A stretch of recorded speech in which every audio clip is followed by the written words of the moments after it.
જૂનાગઢની tennis star જયંતી કાનાબારે રમતગમતની દુનિયામાં ભારતનું નામ રોશન કરવાની વધુ એક તૈયારી કરી લીધી છે।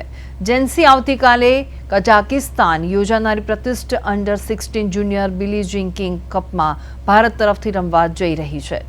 જયંતી કાનાબારની સફર અદ્ભુત રહી છે। પૂના ખાતે રમાયેલી J13 ટુર્નામેન્ટમાં તે 18મા ક્રમાંક સાથે વિશ્વની સૌથી નાની વયની ખેલાડી તરીકે ઉભરી આવી છે। એટલું જ નહીં પણ દિલ્હીમાં રમાયેલી W15 સ્પર્ધામાં પણ સેમીફાઇનલ સુધી પહોંચનારી તે સૌથી નાની વયની ખેલાડી બની ગઈ છે। જયંતીની આ સફળતા પાછળ તેના પિતા દીપકભાઈનું સતત માર્ગદર્શન અને તેની સખત મહેનત રહેલી છે। હવે જ્યારે તે કઝાકિસ્તાન રમવા માટે રવાના થવાની છે ત્યારે જૂનાગઢવાસીઓ અને રમત પ્રેમીઓમાં અનેરો ઉત્સાહ જોવા મળી રહ્યો છે। ભારતીય ટીમમાં પસંદગી પામી જયંતીએ સાબિત કરી બતાવ્યું છે કે જો મક્કમ નિર્ધાર હોય તો નાના શહેરની પ્રતિભા પણ વૈશ્વિક ફલક પર ચમકી ઉઠે છે।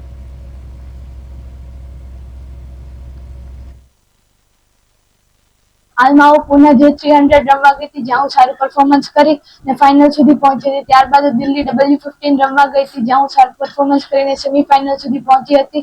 અને હવે હું આવતીકાલે કઝાકિસ્તાન જવા નીકળું છું, જ્યાં જુનિયર બિલી જીંગ કિંગ કપ છે, જ્યાં હું ભારતનું પ્રતિનિધિત્વ કરીશ અને જ્યાં હું સારું પરફોર્મન્સ કરીને ભારતનું નામ ઊંચું કરું તેવો મારો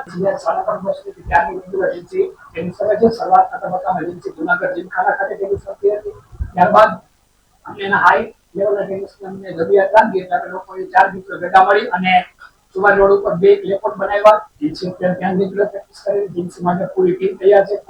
મારી પૂરી ટીમ જીન્સી હાઈ લેવલની ટ્રેનિંગ આપીએ છીએ। આ સિવાય જીન્સના પર્સનલ ફિઝિયો તરીકે જીન્સી માટે બીજા કામ કરે છે અને આ સિવાય જીન્સી માટે જૂનાગઢમાં જીમ અને બીજી બધી વ્યવસ્થાઓ અને સવલતો અત્યારે છે। જીન્સી બહુ લકી છે કે જીન્સીને જૂનાગઢ જિલ્લા પ્રશાસન એમાં કલેક્ટર સાહેબ અને તેની પૂરી ટીમ માટે સતત મદદરૂપ હોય છે। આ સિવાય અમારું ડિપાર્ટમેન્ટ એજ્યુકેશન ડિપાર્ટમેન્ટ જેની પણ પૂરી ટીમ જેન્સી માટે હરમેશ મદદરૂપ હોય છે।